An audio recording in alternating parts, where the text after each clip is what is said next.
All right. So, continuing on with discussions of in childhood psychopathology, we're going to start with a series of lectures on disorders of early childhood. In particular, this first in this sort of three-part lectures in early childhood, we're going to talk about temperament and attachment, and then later on we'll talk about the disorders involved with temperament and attachment. But we got to kind of understand what we're talking about first. So the first thing to understand is there are a number of biobehavioral shifts in behavior as infants start to grow up. So in the first couple of months, infants and caregivers are going to get into a rhythm of feeding, dressing, comforting, etc. And a lot of people try very hard to keep that pattern as close as possible because it does seem to make parents and child a little bit more functional to get into that kind of rhythm. Around 7 to 9 months, infants will start to communicate with gestures, vocalizations. They'll start to play more, etc. So we'll start to see a lot more sort of interactive behavior, and infants really starting to communicate more with what they might want. About 18 to 20 months, we'll start to see them exploring their environment more. This is the point at which they become toddlers, and they'll be getting into everything, crawling and starting to walk, etc., as they transition into being toddlers. One thing that's important is the sleep-wake cycle will change dramatically over time, and it's really critical for healthy emotional and cognitive development. Babies sleep a lot. Babies basically sleep, cry, particularly newborns, sleep, cry, and eat. And pee and poop too, but mostly they sleep, cry, and eat. And those are, that's important because, their brains are developing, and the sleep cycle is a really important part of healthy brain development. And we'll see we start to think about some developmental changes that one of the important things that we think is happening during sleep is this is where the brain is kind of cleaning up, as it were. And so they've discovered that there are patterns of cerebral spinal fluid waving sort of through the brain as we are sleeping. And so it's part of how the brain takes care of itself. So let's first talk about temperament. And temperament really has to do with how fussy or not fussy a baby is. First thing is reactivity. So how excitable are they? Oh, God. And how responsive are they? Regulation involves what an infant does to control his or her reactivity. When we're talking about an infant, I don't know how much cognitive regulation is going on, but it's something to consider. There's sort of two general categories of temperament: highly reactive and inhibited. So they're super excited super excitable and highly responsive, or reactive and uninhibited. So depending on how they respond. So the highly reactive and inhibited, so they're apparently controlling their behavior, reactive and uninhibited, excited, and relatively uninhibited in terms of their responding. There are a number of models of temperament, and basically these line up with adult personality traits. Surgency is basically the way you think about extroversion. Basically, are they out involved? Are they, or are they super withdrawn? And the infants are very different. Some infants are sort of very withdrawn, only like to be with their parents. Others are much more extroverted and looking at people when they're out in restaurants. When we used to be able to do that sort of thing. Negative affectivity is sort of predispositions to fear and frustration. This is sort of the adult version of neuroticism. As we start moving forward, we'll start thinking about how neuroticism is effective.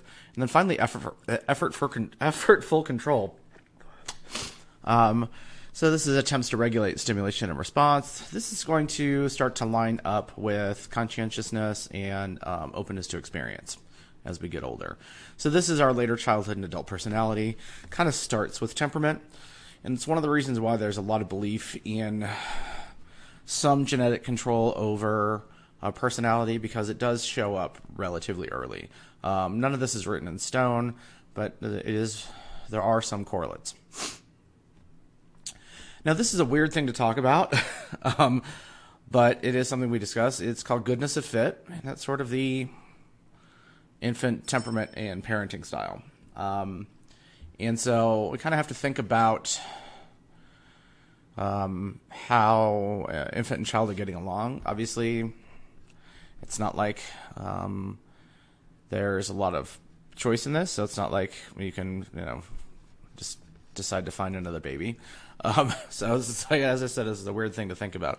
But well-matched pairs are easygoing babies with easygoing parents, outgoing exuberant babies with outgoing exuberant parents. There are less well-matched pairs, easygoing babies with very exuberant parents, and exuberant babies with easygoing parents. And so we have to think about, how that works along. The biggest issue, and that's, certainly, I think a lot of us, if we look at us versus our parents, it might not be, the best match, but, most people come out healthy and happy as a result. Difficult temperaments, however, are a whole other thing. These are just simply, quite put, difficult babies, kind of demanding, emotionally intense, hard to soothe, quickly aroused. They're really challenging for any kind of parent, and they can impact the infant caregiver interaction. It's not at all clear why you end up with a difficult child versus another easygoing child, but there are clear differences. Differential sensitivity refers to the idea that some individuals may be more susceptible to both risk-promoting and development-enhancing environmental conditions. So, not everyone is the same. Some kids will grow up less sensitive or susceptible to environmental conditions.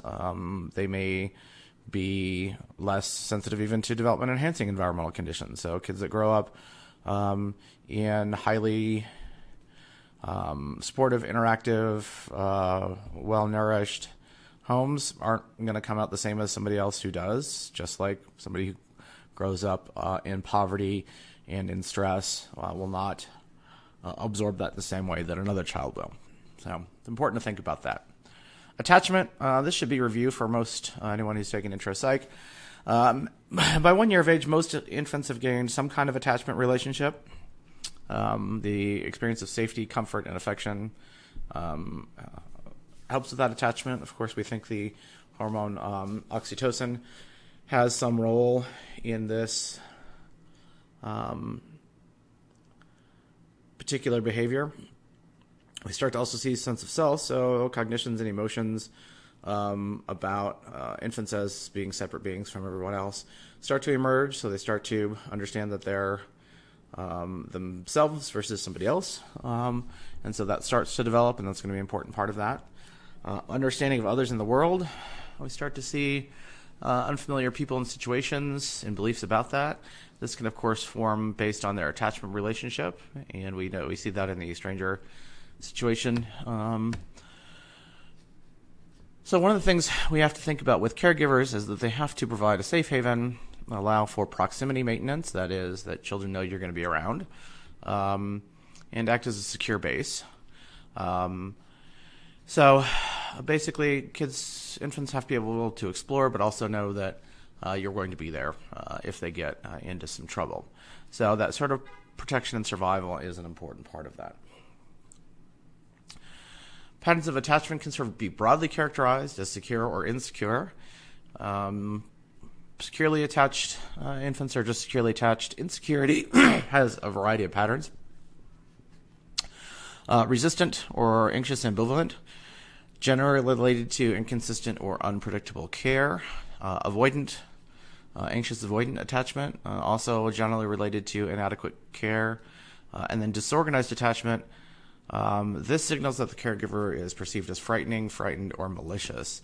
And so that's going to require careful thinking from a therapeutic perspective as to whether or not the child is safe in the home. Certainly not the only signal that something might be happening, but certainly also possible that one parent might be abusing the other, that sort of thing. So things to be mindful of. So for some infants and children, temperament and attachment are not the source of variations of personality, but can be roots of later psychopathology. Temperament is a general risk factor. There's some really interesting studies if you look at temperament versus lifetime risk for incarceration and substance abuse. Difficult temperaments tend to have much higher levels of both incarceration and substance abuse. So that's one of the things to think about. Children with avoidant and resistant attachments are at much greater risk for developing psychopathologies than securely attached infants. And we will get into some of those issues as we move throughout the semester.